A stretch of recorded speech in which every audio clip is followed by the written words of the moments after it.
Un père célibataire répare gratuitement une voiture. Une petite fille à l'intérieur murmure, c'est ma maman. S'il te plaît, épouse-la. La circulation matinale grouillait autour d'eux. Des pneus crissaient. Des moteurs vrombissaient. Des piétons traversaient la rue en hâte. Le soleil aveuglait durement les tours du centre-ville, se reflétant en angle vif sur les pare-brises et le chrome. Ella frappa ses poings contre le volant. Pourquoi maintenant? Pourquoi aujourd'hui, murmura-t-elle, le souffle court, la sueur humidifiant sa racine des cheveux, son gilet de tailleur bleu marine froissé par la tension. Elle jeta un coup d'œil au tableau de bord, l'aiguille de la température du moteur était plantée dans le rouge. Le Range Rover eut un dernier soubresaut, puis s'arrêta complètement au milieu de l'intersection. Sur la banquette arrière, Lily, 6 ans, serrait son doudou lapin. Ses yeux scintillaient de peur. « Maman, on va être en retard ?» Ella essaya d'avoir l'air calme. « J'essaie, mon cœur, » murmura-t-elle, clignant rapidement des yeux. Elle était déjà en retard pour une réunion du conseil d'administration qui pourrait ébranler l'avenir de son entreprise. Du coin de l'œil, un homme à vélo ralentit. Il regarda le SUV, la foule exaspérée. Il hésita, puis gara son vélo et s'approcha du côté conducteur. « Vous conduisez une voiture chic, mais vous ne savez pas l'entretenir, » marmonna quelqu'un en passant. « Excusez-moi, » dit l'homme, sa voix tranchant net le chaos. « Avez-vous besoin d'aide? Je peux jeter un coup d'œil rapide. » Ella leva les yeux. Il portait un jean et une chemise de mécanicien délavé. Une étiquette de nom disait Jacques. Un sac à outils pendait à sa hanche. Elle hésita. C'est un Range Rover. Je ne pense pas que ce soit quelque chose que l'on puisse simplement bricoler. Il hocha la tête une fois, jetant un coup d'œil à Lily à travers la vitre. Je comprends, mais elle a l'air effrayée. Ella se retourna. Lily était assise, raide, serrant son lapin en peluche, la lèvre tremblante. Ella soupira et ouvrit le capot. D'accord, mais n'aggravez pas les choses. Jacques hocha la tête et se mit au travail. Il était rapide, concentré, calme au milieu des klaxons et de la chaleur. Ella se tenait à côté, les bras croisés, toujours tendus. Elle le regarda vérifier les fils, les connexions. Quelques minutes passèrent, puis Jacques recula, s'essuyant les mains. Un fil de thermostat desserré, dit-il. Ça devrait tenir assez longtemps pour aller chez un garagiste. Ella se glissa derrière le volant, tourna la clé. Le moteur démarra sans problème. Elle cligna des yeux. Attendez, vous l'avez réparé? Jacques eut un petit sourire. Content d'avoir pu aider. Elle tendit la main vers son sac à main. Attendez. Combien je vous dois? Pas de frais, dit-il. Je fais juste une bonne action. Vous ne voulez rien. Il secoua la tête, se détournant déjà. Merci, cria-t-elle. Jacques leva la main mais ne regarda pas en arrière. Puis une voix douce venant de la banquette arrière dit « Attends ». Jacques s'arrêta. Lily avait baissé sa vitre, tenant quelque chose à deux mains. Un dessin d'enfant au crayon, légèrement froissé. « C'est ma maman, » dit Lily. « S'il te plaît, épouse-la. » Le temps sembla s'arrêter. Jacques se retourna lentement, surpris. Ella se jeta pour saisir le dessin. « Lily, ma chérie, non, on ne fait pas ça. » Mais Lily continua, calme et claire. « Ma maman n'a pas de mari. Je n'ai pas de papa, mais je pense que tu serais un bon. » Jacques la regarda, sans rire, sans être confus, juste silencieux. Il jeta un coup d'œil à Ella, puis hocha la tête une fois. Les joues d'Ella s'empourprèrent. Elle serra le dessin contre sa poitrine. « Ma puce, c'est une grande chose à dire, » murmura-t-elle. « Mais il a réparé notre voiture, » répondit Lily. « Et il a souri comme le font les papas. » Ella n'eut pas de réponse. Alors que Jacques remontait sur son vélo et disparaissait dans la circulation, Ella baissa les yeux vers le dessin de Lily. 3 bonshommes allumettes se tenaient par la main sous un soleil jaune vif, un grand, une avec de longs cheveux jaunes, et une petite avec des oreilles de lapin dessinées à côté d'elle. Elle le regarda longtemps, bien après que le feu soit passé au vert. Une semaine plus tard, Ella gara sa voiture devant un petit garage de réparation automobile niché entre une laverie et une boulangerie, ne croyant pas tout à fait être venue ici exprès. Le Range Rover avait commencé à faire un léger cliquetis ce matin-là. Rien de grave, selon son assistante, probablement quelque chose de desserré, mais Ella s'était retrouvée à taper « garage local » dans son GPS. Elle se dit que c'était juste par commodité, rapide, proche, efficace. Mais quand elle se gara et vit l'enseigne délavée, Jacques Auto & Repair, quelque chose lui fit vibrer la poitrine. En sortant, Lily serra sa main. « C'est ici que travaille le monsieur gentil ?» Ella hocha la tête mais ne dit rien. À l'intérieur, le garage était lumineux grâce à la lumière naturelle. L'odeur d'huile moteur flottait légèrement dans l'air, mais l'espace était propre, organisé. Des outils tapissaient les murs, chacun à sa place. Jacques était les coudes plongés dans le capot d'un pick-up rouge, s'essuyant les mains sur un chiffon. Il se retourna au son de la clochette et cligna des yeux. « Oh » dit-il en se redressant. « C'est vous ?» Ella essaya d'avoir l'air désinvolte. « Oui, le monde est petit » sourit-il. « Vous ne m'avez pas vraiment donné l'impression d'être le type de garagiste du quartier » haussa-t-elle les épaules. « Mon assistante est en vacances. Google Maps m'a trahi. » Jacques gloussa. « Quel est le problème ?» Un petit cliquetis dans le moteur. « Probablement rien, mais puisque vous avez fait votre magie la dernière fois, » elle lui fit signe d'ouvrir le capot. Pendant qu'il examinait le moteur, Ella jeta un coup d'œil autour d'elle et aperçut une petite fille jetant un coup d'œil derrière une armoire à outils. Elle avait des cheveux bruns bouclés, de grands yeux curieux et portait des baskets qui avaient clairement vécu de multiples aventures. « Salut » dit Lily timidement. « Salut » répondit l'autre fille. « Je m'appelle Ruby. » Lily regarda sa mère pour obtenir la permission, puis se tourna vers Ruby. « Tu veux dessiner avec moi ?» En quelques minutes, les deux filles étaient assises sur un pneu de rechange près du bureau, coloriant tranquillement avec des crayons de couleur du sac à dos de Lily. Jacques les regarda. On dirait qu'elle prépare un coup.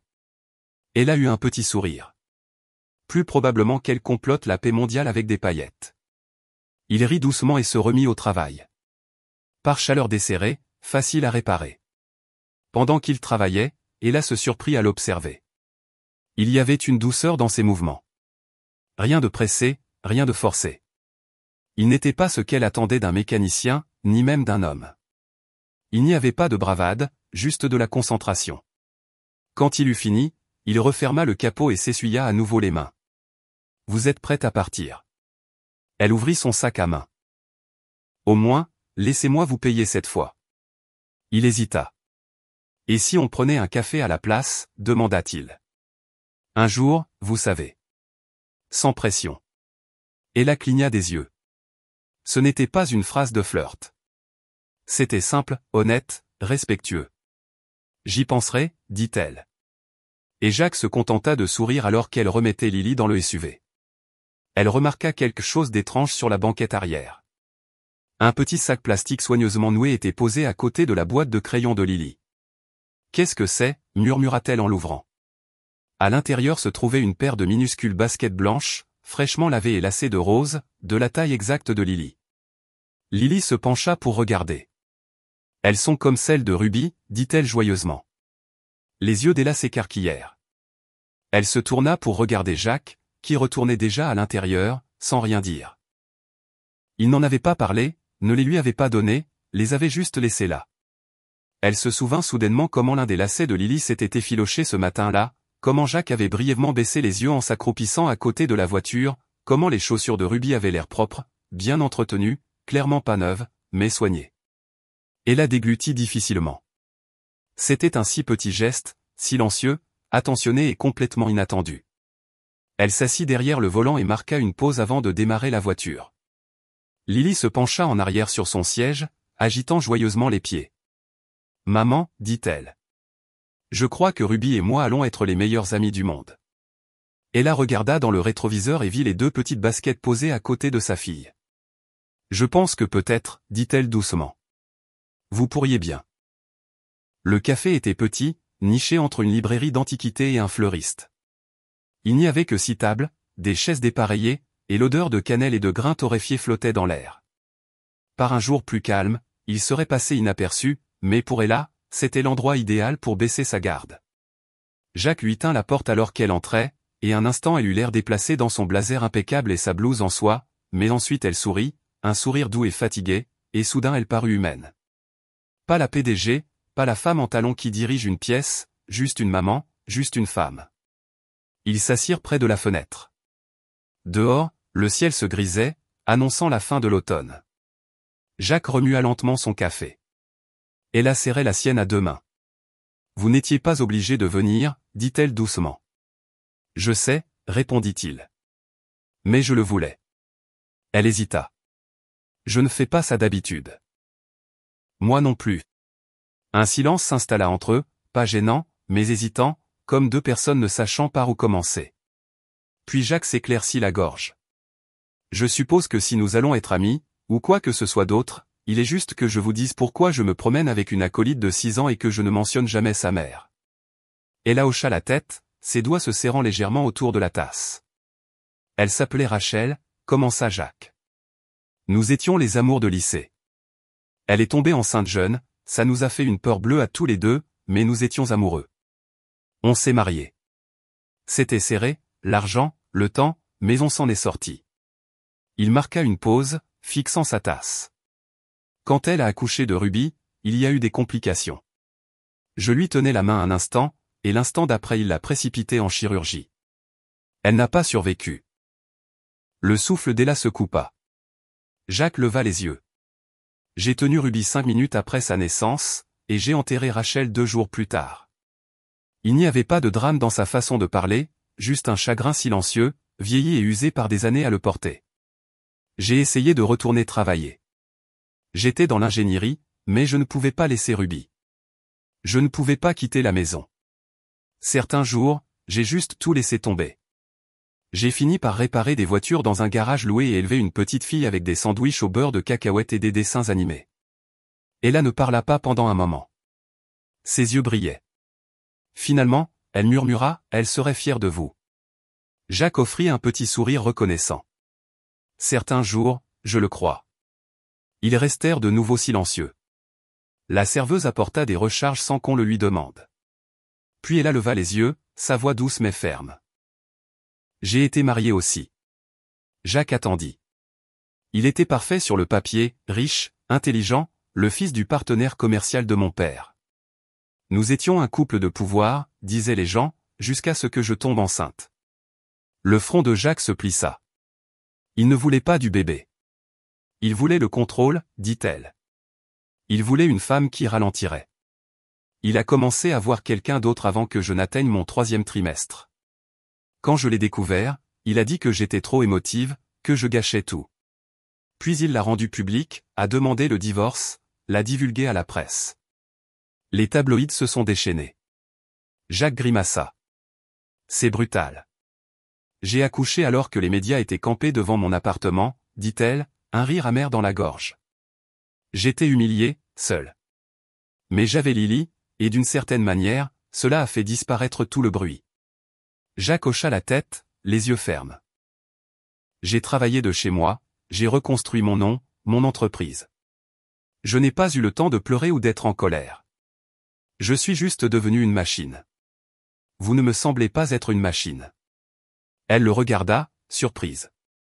Vous élevez une petite fille qui offre des dessins de sa famille à des étrangers, dit-il. Ça n'arrive pas par hasard. Ella cligna des yeux, essuyant rapidement son œil. Vous savez, je crois que c'est la première fois que je parle de tout ça. Pas dans une interview de presse, pas avec une pitié polie de la part de mes associés. Jacques se pencha en arrière. Alors, peut-être que nous avions tous les deux besoin de ça. Ils sourirent tous les deux.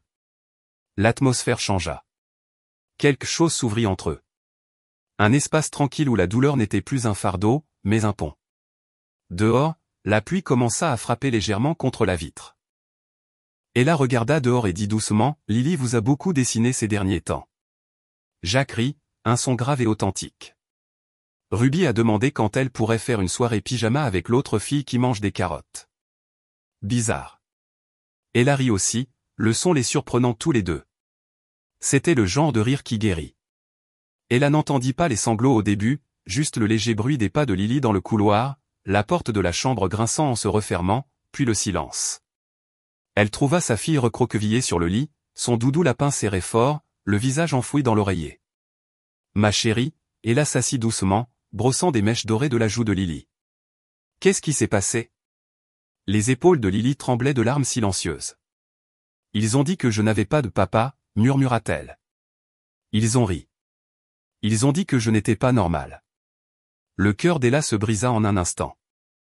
Elle serra Lily dans ses bras, la tenant près d'elle. Tu es la fille la plus spéciale du monde, murmura-t-elle.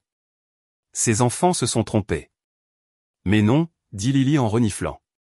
Tout le monde a un papa pour le petit déjeuner de la fête des pères la semaine prochaine. Tout le monde sauf moi. J'irai avec toi, proposa rapidement Ella. Ils ont dit que les mamans ne pouvaient pas. C'est pour les vrais papas. Ella n'eut pas de réponse, aucun mensonge réconfortant. Elle se contenta de bercer sa fille, murmurant des mots qui semblaient trop faibles face au poids de la tristesse de sa petite fille. Le lendemain matin, Lily refusa de s'habiller pour l'école. Je n'y vais pas, dit-elle fermement. Je ne veux pas qu'on se moque de moi encore. Ella resta figée dans la cuisine, le pain grillé brûlant dans le grille-pain. Elle était une PDG capable de diriger des conseils d'administration, mais ceci dépassait son pouvoir. Cet après-midi-là, Jacques passa rendre sa clé de voiture de rechange après avoir résolu un problème mineur plus tôt dans la semaine. Il remarqua la fatigue dans le sourire d'Ella, la lourdeur de sa posture. « Qu'est-ce qui ne va pas » demanda-t-il doucement. Ella hésita, puis se confia. « Lily a des difficultés.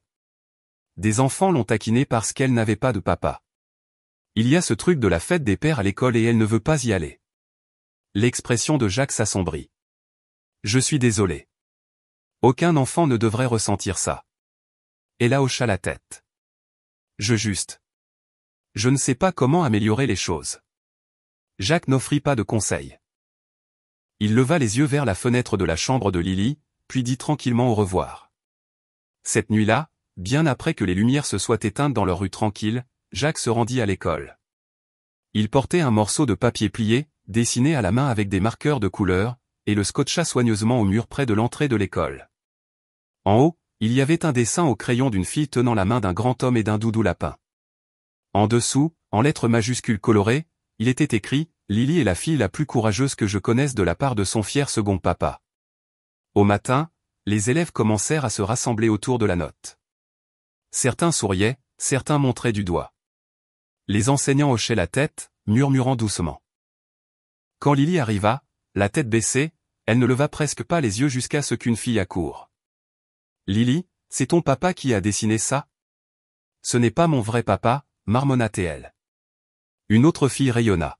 « Mon beau-père ne m'a jamais rien fait de tel », un garçon ajouta, « J'aimerais que mon papa dise des choses comme ça. » Lily cligna des yeux. Puis lentement elle sourit. Cet après-midi-là, elle éclata dans la voiture, rayonnante. « Maman, ils ont vu le panneau de Jacques. Ils l'ont adoré. » Ella la fixa. « Jacques, quoi ?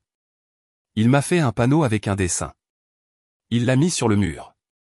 Tout le monde l'a vu. » Ella serra le volant, sans voix, quelque chose gonflant dans sa poitrine, quelque chose qu'elle ne pouvait nommer. Ce soir-là, elle se rendit au garage. Jacques était à l'arrière, les coudes plongés dans le capot d'un camion. « Vous n'étiez pas obligé de faire ça, » dit-elle doucement. « Je sais, » répondit-il sans lever les yeux. « Mais vous l'avez fait. » Cette fois, il la rencontra du regard. « Je voulais juste qu'elle sache qu'elle n'est pas seule. » Ella s'approcha.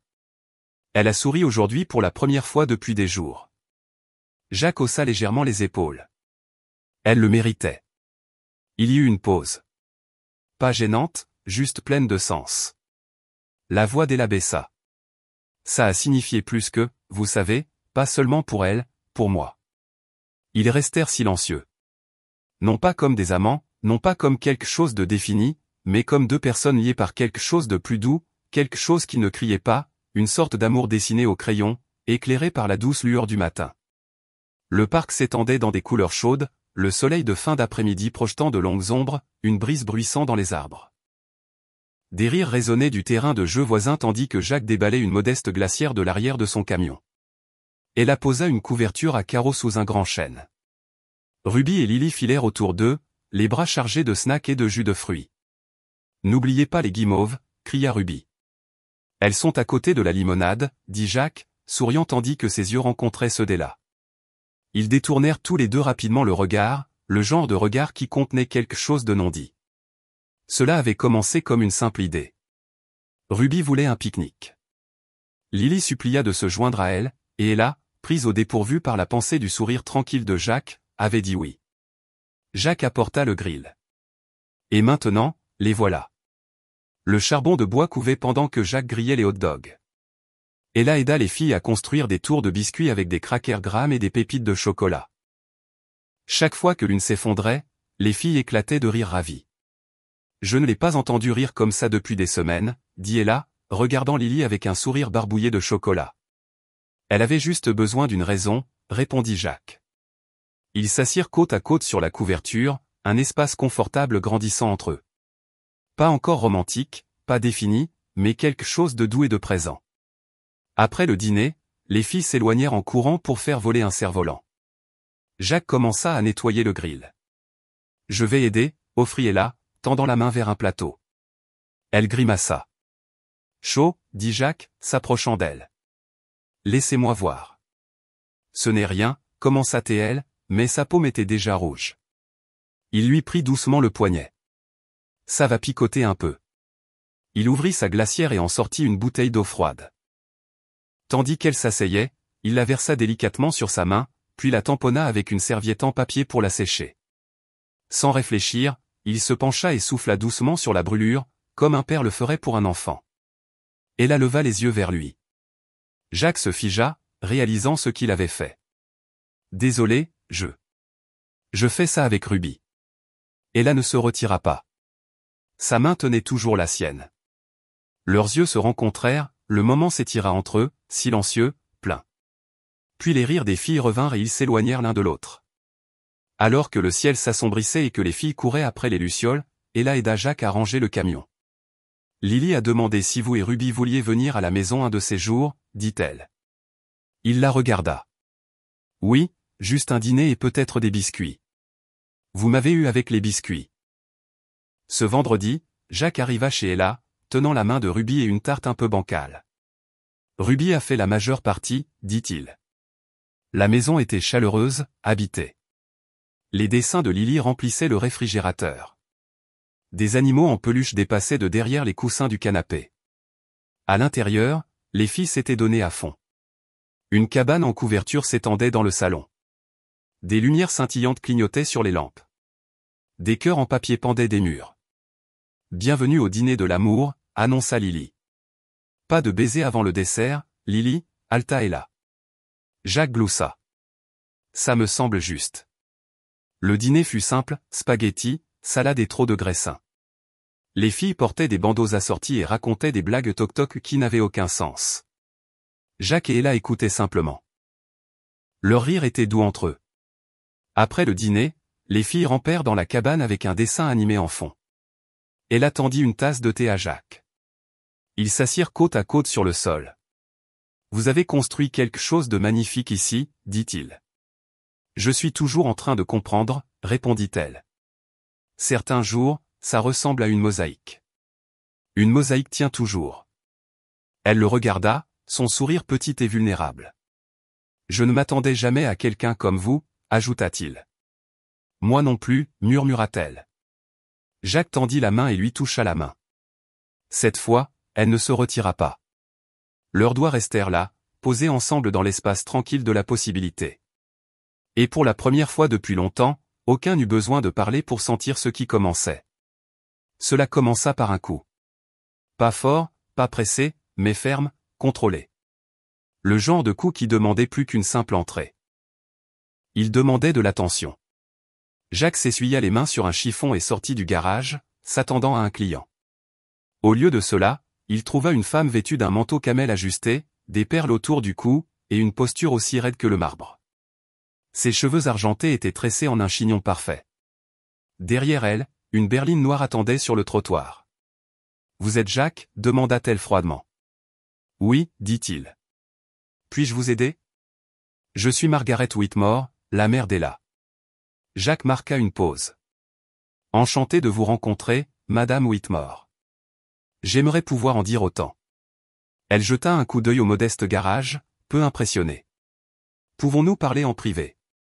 Jacques la conduisit au bureau, une petite pièce avec 2 chaises dépareillées et un calendrier de voitures de collection. Elle ne s'assit pas, je serai direct, commença-t-elle. Ma fille est une femme remarquable. Après le scandale avec son ex-mari, elle a reconstruit une vie pour elle et sa fille. Maintenant, j'entends dire qu'elle est impliquée avec un mécanicien. Jacques resta immobile. Avec moi? Oui, dit-elle, son ton s'aiguisant. Et vous semblez être un homme assez gentil. Mais ne prétendons pas que vous appartenez à son monde. Elle n'appartient pas au vôtre. Il ne broncha pas, elle a trop travaillé pour tout gâcher pour de la sentimentalité.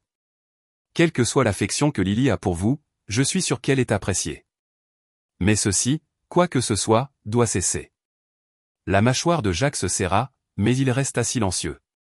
Elle a besoin d'un partenaire qui corresponde à son ambition. Pas quelqu'un qui répare des voitures dans un garage derrière une épicerie. J'élève ma fille, dit-il doucement. Je suis présent. Je protège. J'écoute. J'aime. Ce n'est peut-être pas suffisant pour vous, mais ça pourrait l'être pour Ella. Les yeux de Margaret se plissèrent. Ne confondez pas la gratitude avec l'amour. Ella est compatissante. Trop parfois, elle confond la chaleur avec la permanence. Pourtant, Jacques ne dit rien. Alors qu'elle se tournait pour partir, elle marqua une pause à la porte. Faites ce qu'il faut, dit-elle froidement. Laissez-la partir. Elle sortit et disparut dans la voiture qui l'attendait. Jacques resta là dans le garage silencieux, ses mots tourbillonnant comme de l'huile sur l'eau. Cette nuit-là, il n'appela pas Ella, ne répondit pas à ses messages. Quand Ruby demanda s'ils allaient revoir Lily ce week-end, il répondit simplement, pas cette semaine. Les jours passèrent. Puis une semaine. Ella appela une fois de plus. Jacques regarda l'écran clignoter avec son nom, mais le laissa s'éteindre. De l'autre côté de la ville, Lily attendait chaque après-midi sur le porche. Ses dessins restaient inachevés sur la table de la cuisine. Le doudou lapin restait intact sur son oreiller. « Est-ce que Jacques est fâché contre moi ?» demanda-t-elle un soir, à peine plus fort qu'un chuchotement. Ella s'accroupit près d'elle. « Non, mon cœur, il n'est pas fâché. Il est juste occupé. »« Il me manque, » dit Lily. « Je sais. » Ella brossa les cheveux du visage de sa fille. « Il me manque aussi. » Au garage, le rythme de Jacques ralentit. Il travaillait, mais sa concentration vacillait. Ses yeux se tournaient sans cesse vers le trottoir comme s'il s'attendait à ce que quelqu'un apparaisse. Un soir, Ruby entra, tenant 2 jus de fruits. « J'ai apporté celui à la pomme pour toi. » Jacques sourit faiblement. « Merci, ma puce. » Elle s'assit sur le banc à côté de lui. « On va revoir Lily ?» Jacques hésita. « Probablement pas », Ruby inclina la tête. « Parce que sa grand-mère ne t'aime pas », Jacques se figea. « Tu as entendu ça ? J'étais derrière la porte ce jour-là. » Il soupira. « Je ne voulais pas que tu l'entendes. » Elle avait tort, dit Ruby. Elle ne te connaît pas comme moi. Jacques détourna le regard. Peut-être qu'elle a raison. Ruby resta silencieuse. Puis doucement, tu abandonnes à cause de moi. Sa tête sursauta. Non, jamais. Elle baissa les yeux vers ses baskets. Tu dis toujours que tu veux que je sois heureuse. Mais quand nous étions avec elle, nous étions heureux. Jacques ne put parler. La voix de Ruby était petite mais ferme. Ne laisse personne d'autre nous dire à quoi doit ressembler une famille. Il la serra contre lui et la tint. Et pour la première fois depuis des années, Jacques laissa les larmes venir. Non pas par faiblesse, mais parce qu'une petite fille lui avait rappelé ce à quoi ressemblait vraiment la force et ce que signifiait se battre pour l'amour. La confrontation eut lieu autour d'un thé. Margaret Whitmore était assise à l'îlot de cuisine impeccable de sa fille, soulevant une délicate tasse en porcelaine avec une élégance maîtrisée. Ella se tenait en face d'elle, les bras croisés, les épaules tendues. « J'ai parlé avec lui », dit Margaret calmement.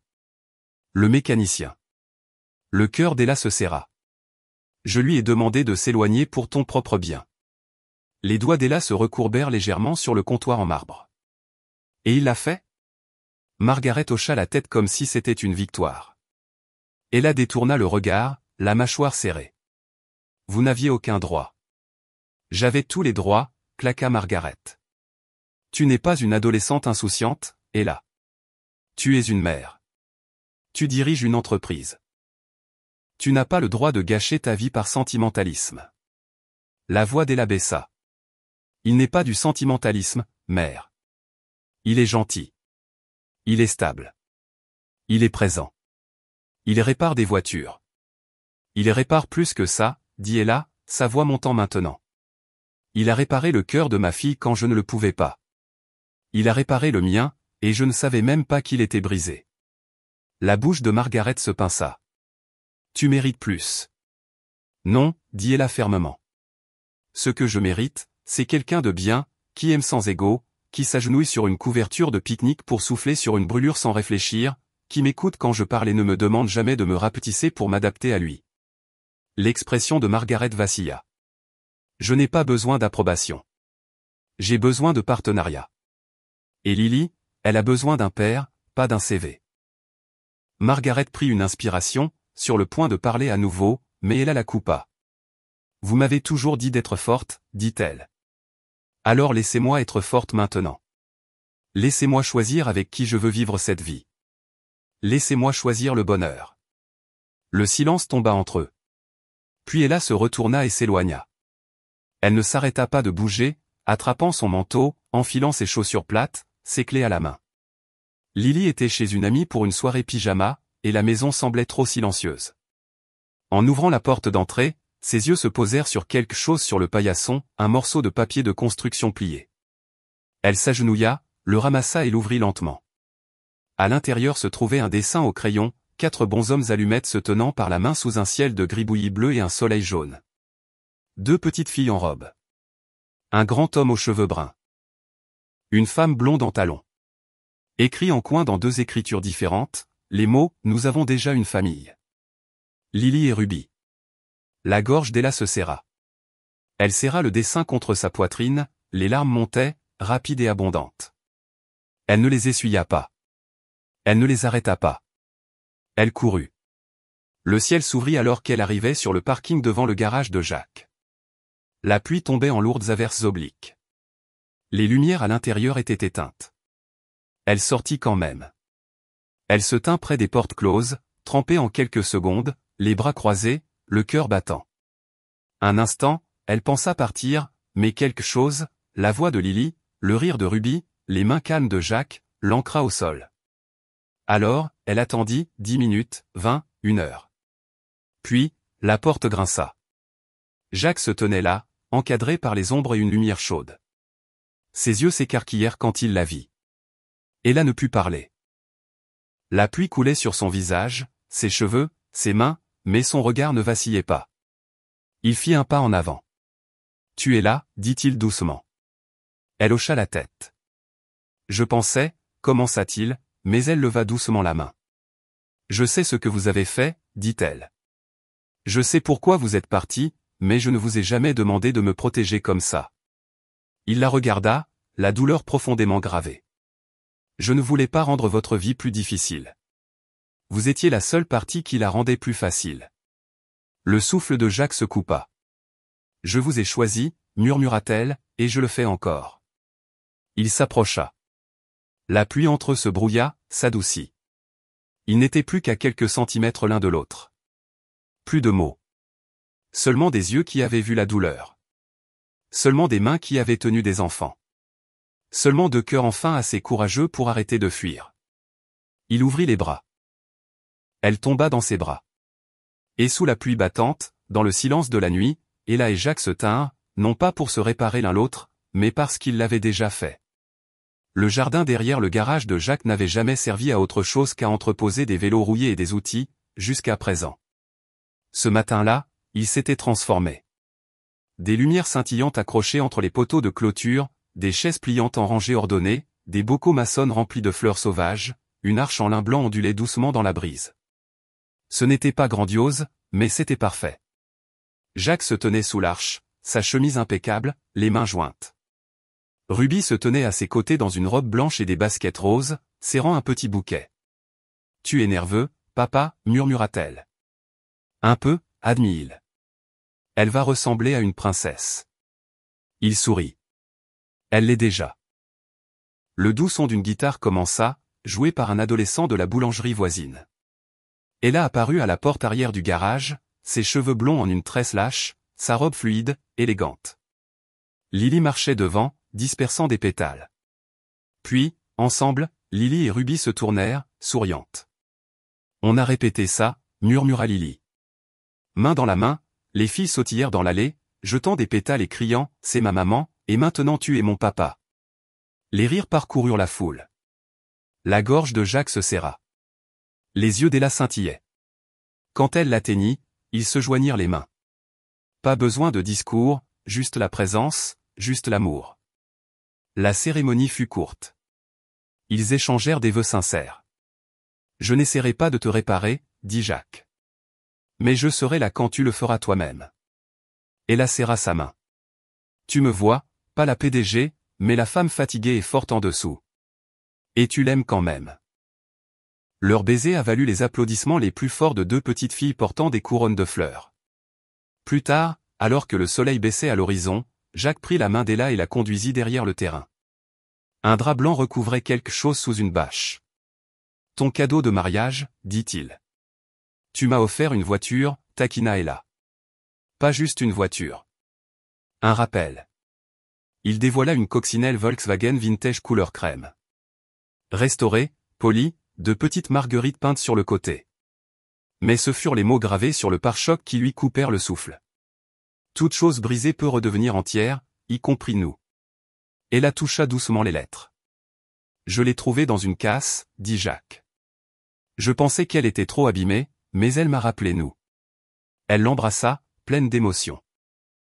Plus besoin de mots. Cette nuit-là, alors que les étoiles apparaissaient, Jacques était assis sur l'herbe, la tête d'Ella sur son épaule, regardant Lily et Ruby se courir après avec des cierges magiques. Tu ne peux pas m'attraper, piailla Ruby. Lily sourit. Maintenant, c'est ta famille. Ça veut dire que je gagne aussi. Ella sourit. Elles sont inarrêtables.